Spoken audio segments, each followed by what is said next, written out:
Welcome back, and welcome to Australia. Our journey has taken us from Los Angeles to the heart of the outback. Located in the very center of the country is Alice Springs, a 3-hour drive north of our final destination, Kings Creek Station.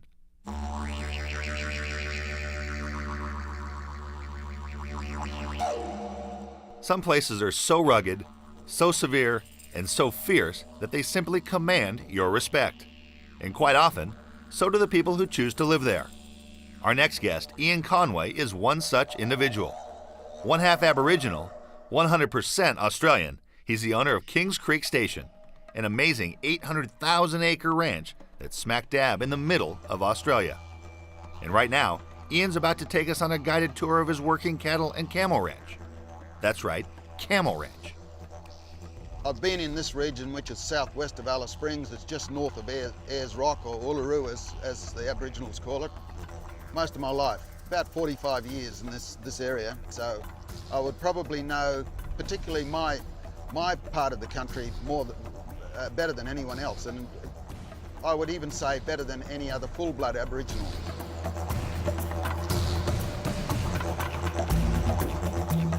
The temperature gets up to about 130 odd degrees here in the summer, which is comparable to Death Valley in the States.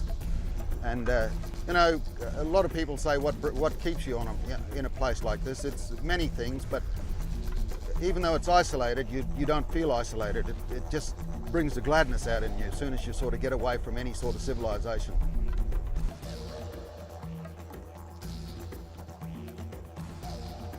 The main thing when you travel in this country is to be fully confident in your vehicles. You can't afford to be broken down here in the middle of the summer, for instance. And when we first started out here, we had very little in the way of machinery, and the only vehicle we had on the place was a 1975 short wheelbase Toyota Land Cruiser. And with that little Land Cruiser, we opened a lot of this country up. We made the first roads with it. In fact, we actually started our airstrip by pulling stumps with the Toyota. It's been the most reliable vehicle that anyone could wish to ever have, and you know, I think my kids will actually bury me with it, you know, because Shorty's my vehicle.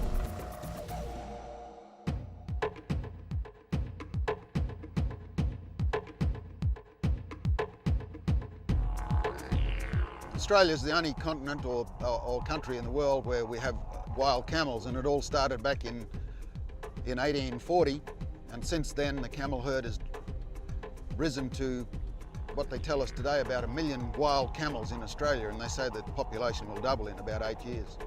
So I thought, well, I might as well start catching camels. So I sold camels to everybody, and that was how we made our first source of revenue out of Kings Creek Station, was selling wild camels to people all around the world and all around Australia. And today we're just going out to catch a couple of camels to bring back home for our breeding herd that we've already got on the property. So we'll do that today, we hope.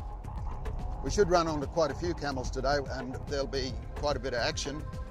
We move fairly quickly, and that's the whole idea of it, is to move quickly. You've got to be very quick on the mark to get going, but with helicopters it makes it a little bit easier, so we'll just see how we go. Yeah, can you read me out back, John? Yeah, I got you. Yeah, mate, I noticed you had cracked lips, so we'll be able to remedy that a bit later on. Yeah, I think I'll be quite all right, thanks, mate.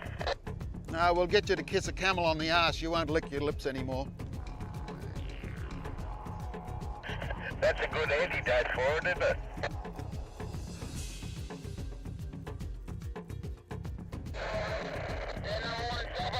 We're at the sitting stand, third side.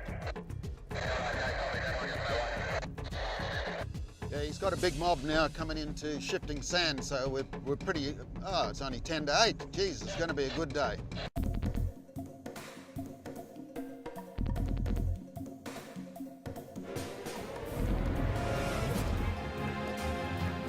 Today, Ian is hoping to cull 2 young males from the wild herd.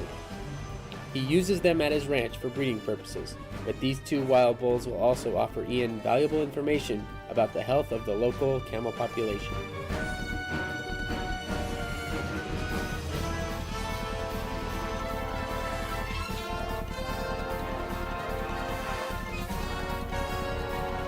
After a lot of patient, hard work, and a bit of luck, Ian and his crew have mustered a large, healthy young bull.